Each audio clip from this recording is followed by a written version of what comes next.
Welcome to Epilogue Podcast, the show where we discuss some stuff that happened on a different show ages ago which nobody really cares about anymore.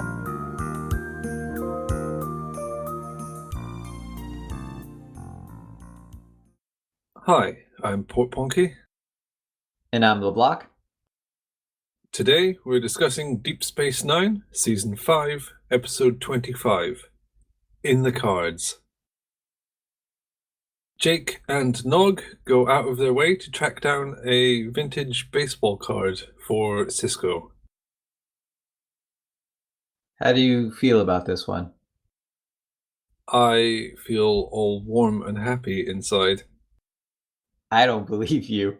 No, I like this one. I like the end when it has the montage of everyone feeling good. What? So did you hate this one? I hated this one so much.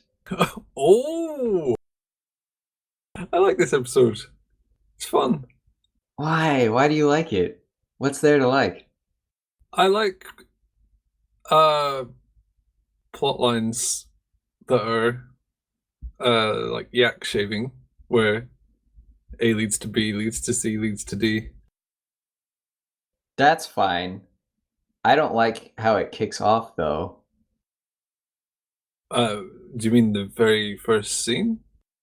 I mean, Jake assuming Nog will give up his Latinum for this card, and then becoming obsessed with this card. Just that entitlement of assuming Nog would pay for it. I really didn't like that, and I didn't understand why his character would think that way. He might have intended to pay him back, although he never mentioned that. What's the rule of acquisition about treat people in your debt like family, exploit them? He's just exploiting Nog's friendship. So he was being a good Ferengi. He was being a very weak manipulator. He's really bad at negotiations. Hey, give me 5 bars of Latinum for nothing. Well, it works. He pleads to Nog's position and Cisco and stuff, and Nog buckles. And then we have Kai Wynn show up. Yes, one of the main antagonists shows up in the B plot. Cisco's reaction to that announcement was my reaction. Stall. No, when he, I think he palms his forehead. Oh, when he hears Kai Wynn is turning up tomorrow, yeah, that's the last thing he wants. I think this entire episode exists to lower my expectations for the finale so that I think it ends amazingly. So you're predicting the finale won't be that good? No, I'm predicting I'll really like the finale because this episode lowered the bar for me. But then, so surely you're saying the finale won't have a very high bar clearing threshold, hence the lowering. I don't know how I will receive it, but I think they thought it's weaker. Well, in essence, you're kind of on the ball.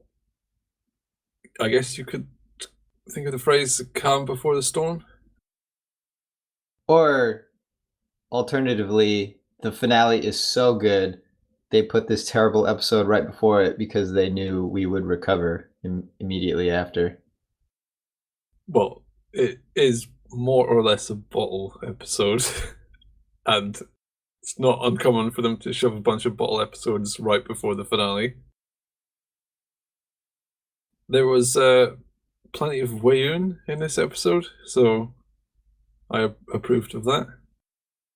He couldn't save it for me. Although I enjoyed when he held Nog and Jake captive and then interrogated them and then realized, oh, I see what's going on here. These guys are both idiots. Yeah. So did you really just not like anything about this one? I liked some things. but there was more that I didn't like. Well, out with it then. What did you So- hate? There's that guy who's trying to cure death. Dr. That's Geiger? fine. Yes, Dr. Geiger. How did he get all that equipment in there without anyone noticing? Beamed it aboard? Okay, Odo's security is faulty. We've seen that. Yeah, I'll that's no excuse surprise. that. But all that equipment would draw a lot of power, and I would expect O'Brien or someone to notice that. Why is this one room, drawing so much power comparatively? Maybe it was generating its own power. Maybe it had a little reactor in there, little power source. Okay, they should detect that then. The power source. It was very well shielded. This guy didn't have access to all the stuff he needed, so why would he have access to that? It bothered me that he was operating within the station. No one knew, no one figured it out. It's a comedy episode, so I don't think they were too concerned.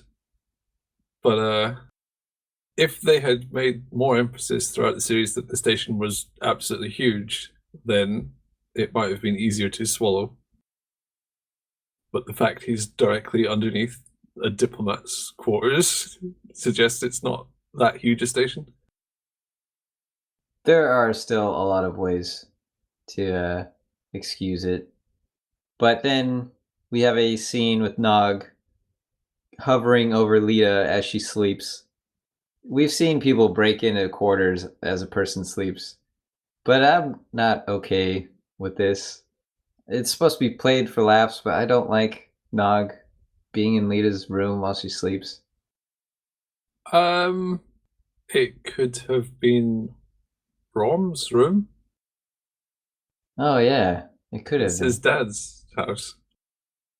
That doesn't really make it much better, but It doesn't. And then I would ask why he's crawling around in vents in his dad's room. oh yeah, he comes to an event, doesn't he? It's the one time we see how someone breaks in. I guess it's not Rom's quarters then. Yeah, he really broke into Lita's quarters. That maybe they should have used Jake for that, considering Nog and the Ferengis' history with treatment of women. That's probably why it bothered me so much, because it was Nog and he's a Ferengi. And it doesn't help the situation when you know how the Ferengi feel about women, how they're objects, and how they're supposed to be treated. Yeah, especially with Lita, who's the most sexualized character on the show. Exactly. Okay, yeah, I'd say in isolation it's probably fine, but given the 100 and whatever episodes before it hammering into our heads that Ferengis are sex pests, then it doesn't come across very well. Is that everything, or are you just halfway through a rant here? I have a bunch of little things, but they're all little things and they seem... Oh, keep going then. When Jake says they can't tell anyone because the rumor will spread, one of the links in the chain he gives of who will tell who is Keiko will tell Dax. Have we ever seen Keiko interact with Dax? And I never thought of them as a pair. It's a tiny, stupid detail, but it stuck out to me and it really bothered me.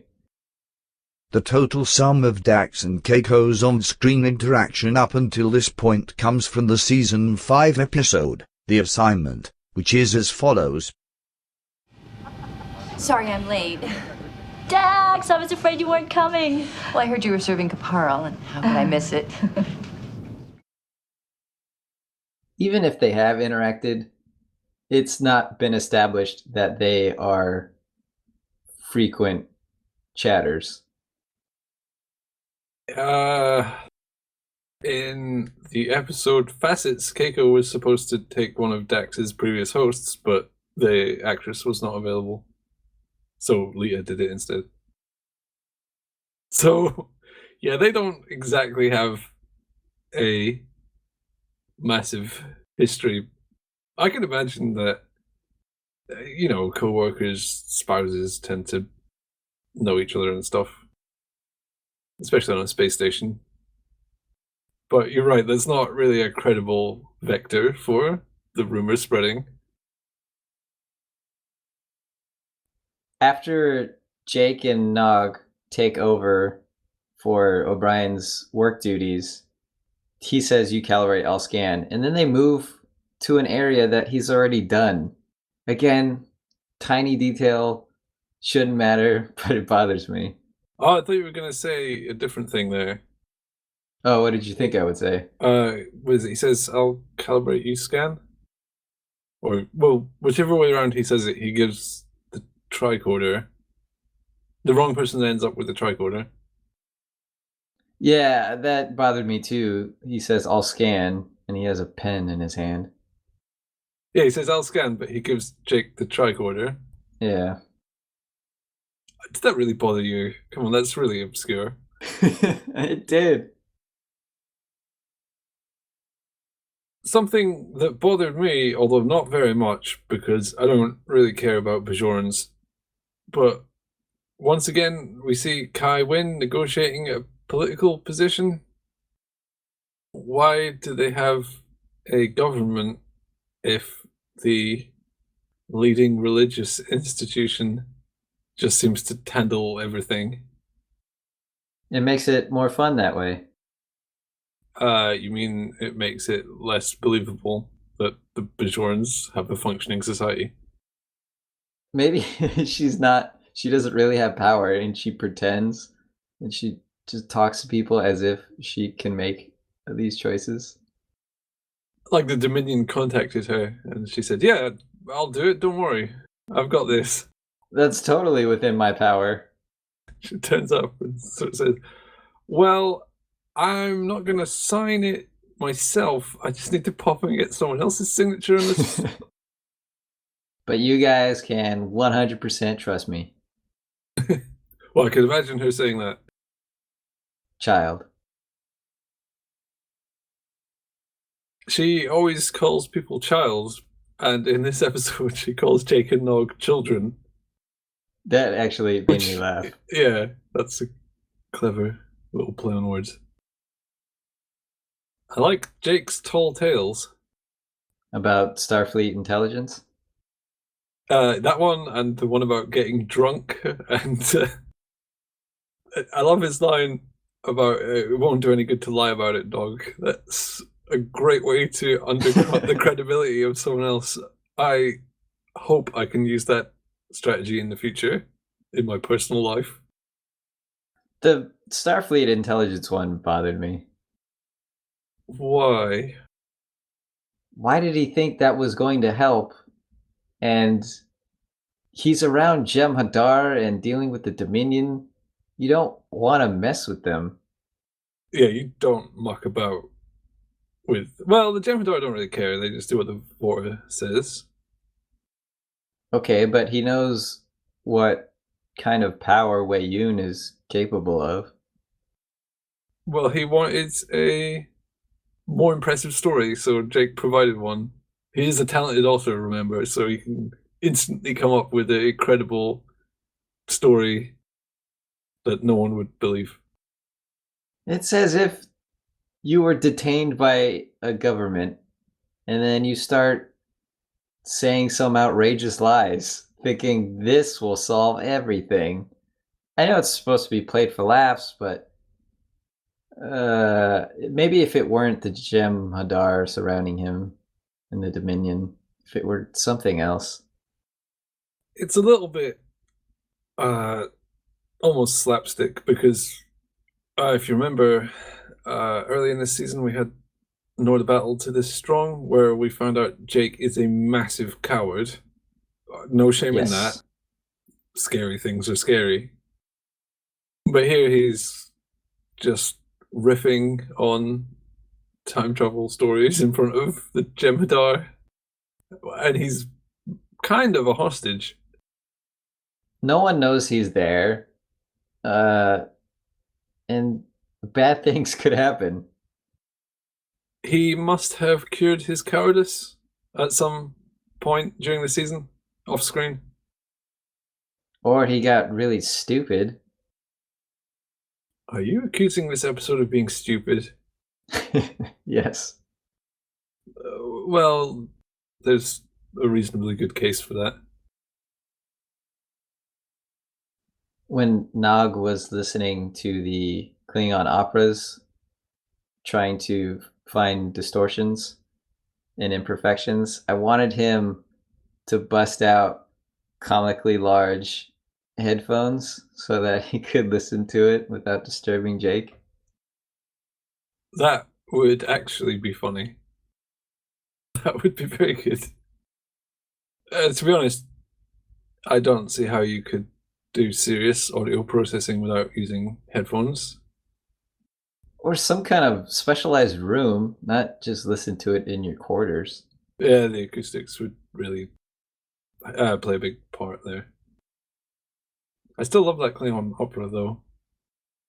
Sounds good to me. Yeah, it's the same one we heard in Looking for Parmach in all the wrong places. Oh, there was another part that bothered me. Yes? When Jake says Kismet, Nog mishears it as kiss me or some I can't remember now. Yeah, kiss me. And he responds, kiss you? Which doesn't make any sense. Because of the translation? Right. Well, we already know that the universal translators are magic, so maybe it was the translator which misheard it. Or the translator was having a laugh, and that's not at all what they really said.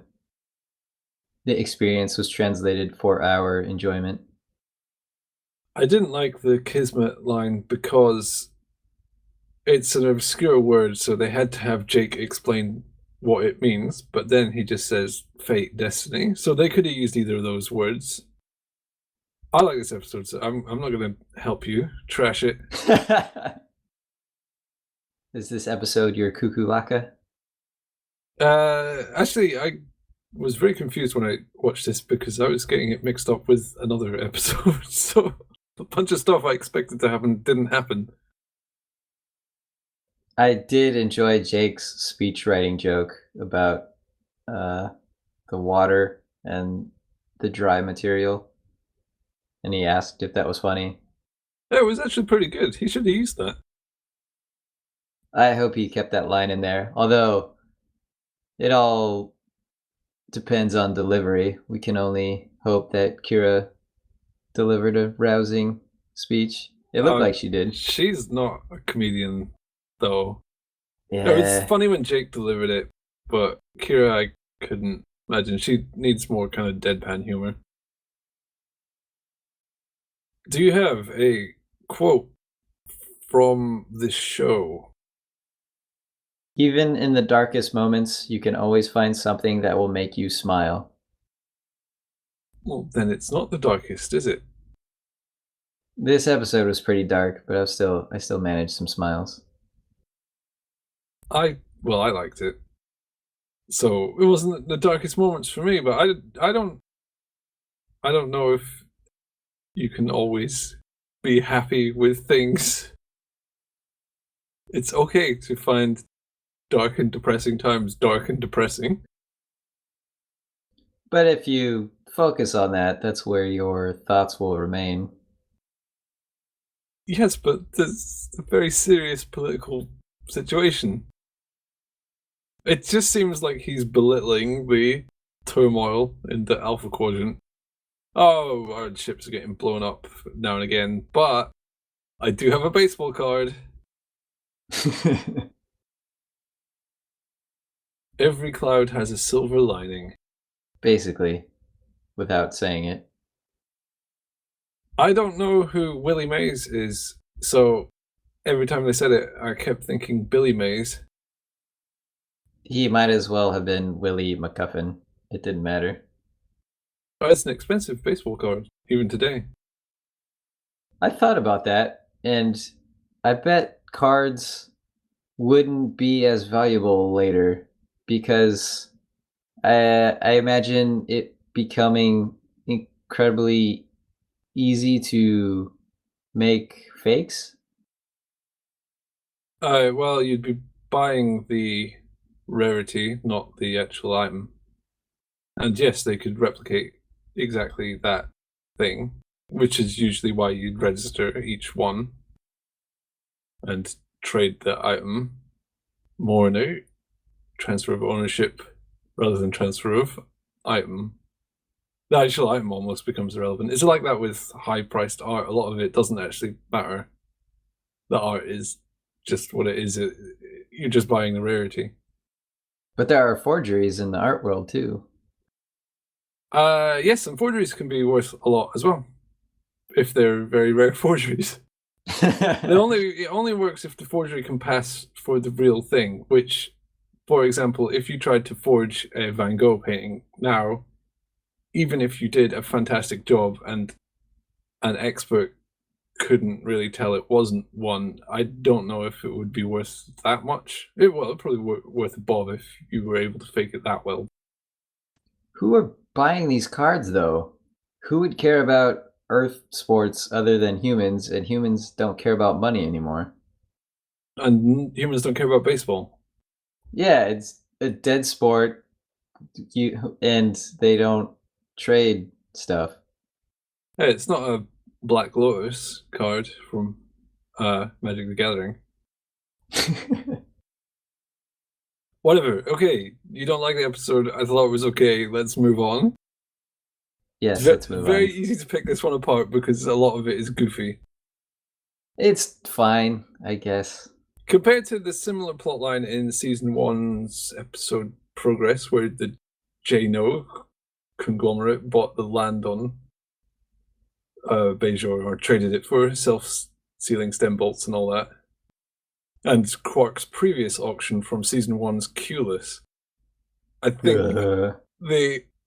the difference between those episodes and this one is ridiculous. But this proves to me those plot lines aren't worth revisiting. Okay, fair enough. If you're going to crib old episodes, why choose those? They just wanted to give them a second chance. Also, we're done. Okay. Goodbye.